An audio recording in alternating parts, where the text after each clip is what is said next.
Welcome to fun and learn school. मैं आपकी हिंदी की टीचर अनीता राजपूत।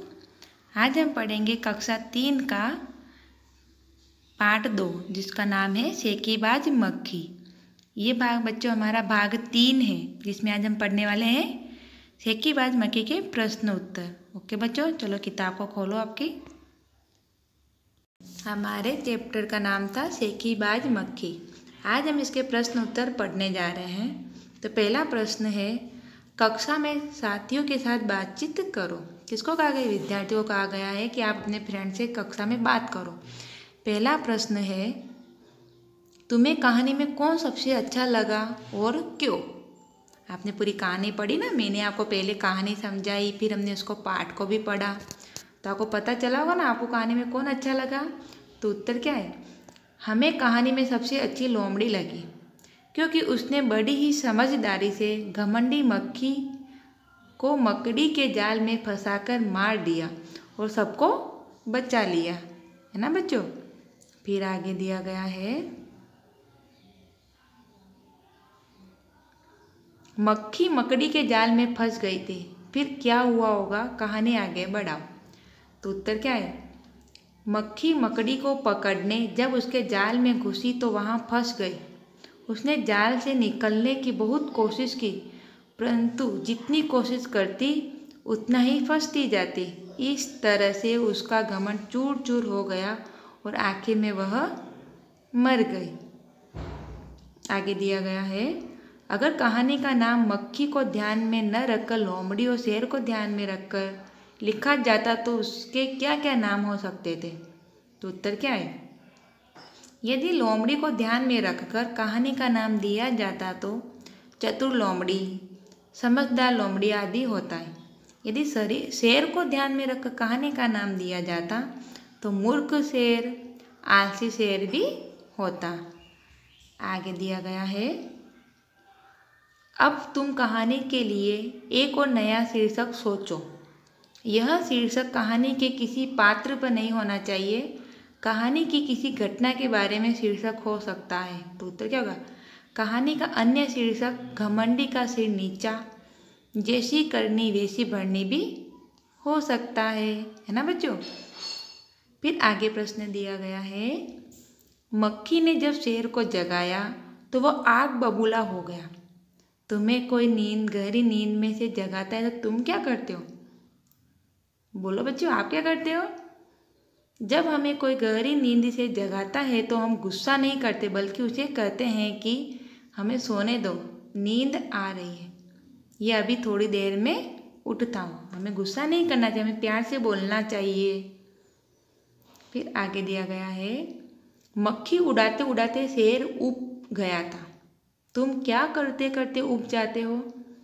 तो उत्तर दिया गया है, हम खाली बैठे बैठे उब जाते हैं, कभी कभी बहुत देर तक पढ़ते पढ़ते भी उब जाते हैं, मतलब परेशान हो जाते हैं। कई बार बहुत देर तक खेलते खेलते भी उब जाते हैं। कभी हमारा दोस्त अपनी एक ही बात कई बार सुनाता है तो भी हम उब जाते हैं, मतलब परेशान हो जाते हैं। आगे प्रश्न दिया गया है, मान लो तुम शेर हो, मक्खी ने तुम्हारे साथ जो कुछ भी किया वह लोमड़ी को बताओ। तो उत्तर क्या बोलेंगे हम? लोमड़ी बहन देखो, इस मक्खी ने मुझे कितना तंग किया हुआ है। इसने मुझे पूरे दिन सोने नहीं दिया, मेरे मना करने पर और भी तंग कर रही है। जब मैंने मारने की धमकी दी तो वह लड़ने को तैयार हो गई। वह कभी मेरे साथ माथे, कभी हाथ, कभी नाक, कभी कान पर बैठ जाती। अपने पंजे से उससे मारने की कोशिश करते करते मैं खुद ही घायल हो गया हूँ। मैं उससे बड़ा परेशान हूँ, मुझे इससे बचाओ, है ना बच्चों। फिर आगे लिखा गया है, शेर तो भोजन करके आराम कर रहा था, तुम खाना खाकर क्या करते हो? तो उत्तर क्या है? अक्सर स्कूल से आकर खाना खाकर आराम करते हैं, कभी कभी आराम करते हुए टेलीविज़न भी देखते हैं। देखते हो ना, टीवी देखते हो। कहानी के हिसाब से घमंडी कौन था? कौन था? मक्खी। चतुर कौन था? हाथी। समझदार? हाथी। डरपोक? शेर। चतुर लोमड़ी, आलसी कौन था? हाथी, है ना बच्चों। फिर आगे हम देखते हैं। चुटकी बजाने का मतलब होता है बहुत जल्दी कर लेना। तुम कौन कौन से काम चुटकी बजाते ही कर लेते हो बताओ। होता है ना, कोई बोलता है ना कि मैं तो चुटकी बजाते अपना काम कर लूँगा। तो उत्तर है मैं कंघा करना, जूते पहनना, दूध पीना, आइसक्रीम खाना आदि काम चुटकी बजाते ही पूरे कर लेता हूँ। दूसरा प्रश्न है, अब तुम अपनी एक टोली बनाओ। तुम में से एक लीडर बनेगा, वह बाकी बच्चों को करने के लिए काम देगा जिसे चुटकी बजाते ही करना होगा। जैसे बाहर से 5 पत्तियाँ लाओ और उनके नाम बताओ, या सेकी बाद मक्की के पात्रों के नाम बताओ। जो सबसे जल्दी कर ले वह लीडर बने। ये गेम है बच्चों, तुम देखो। हमने गीता, सीता, मोहन, मनन, विमल को लेकर टोली बनाई। इसमें 5 जगहों के नाम, 5 सींग वाले जानवरों के नाम, 5 रस वाले फलों के नाम लिखने के लिए कहा। एक एक पर्ची हर एक को दे दी। सबसे पहले मनन ने बताया, उसे लीडर बना दिया। हम भी देखते हैं अपनी क्लास में सबसे ज़्यादा मतलब कोई प्रश्न देते हैं, कौन सबसे ज़्यादा बोलता है वो हमारी क्लास का मॉनिटर बनाते हैं ना बच्चों। फिर आगे दिया गया है, इन वाक्यों को अपने ढंग से लिखकर बताओ। तो पहला वाक्य है, शेर आग बबूला हो उठा। शेर आग बबूला हो उठा, तो उसका उत्तर क्या है? शेर गुस्से से पागल हो गया। शेर गुस्से से पागल हो गया।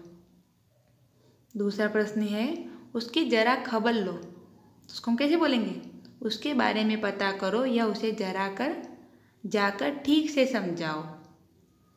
फिर उस मकड़ी को तो मैं चुटकी बजाते ही ख़त्म कर देती हूँ। तो उसको हम कैसे बोलेंगे? उस मकड़ी को शीघ्र ही मार देती हूँ। आगे दिया गया है बच्चों, जंगल के राजा के मुंह से ऐसी भाषा कहीं शोभा देती है। तो क्या बोलेंगे हम? जंगल के राजा को ऐसा नहीं कहना चाहिए। राजा है, राजा को तो गलत शब्द का उपयोग नहीं करना चाहिए। इनके पास तुम्हें अक्सर किन किन को उड़ते मंडराते देखा है? जलते बल्ब के आसपास क्या आता है? मच्छर, छिपकली और पतंगे। खेतों में क्या आता है? टिड्डियाँ, मच्छर और चिड़िया। इकट्ठे पानी के ऊपर मच्छर और मक्खी। फिर ये फूलों पर भंवरे और तितलियाँ। फिर कचरे के ढेर पर मच्छर और मक्खियाँ। आती है ना बच्चों? समझ में आया आपको?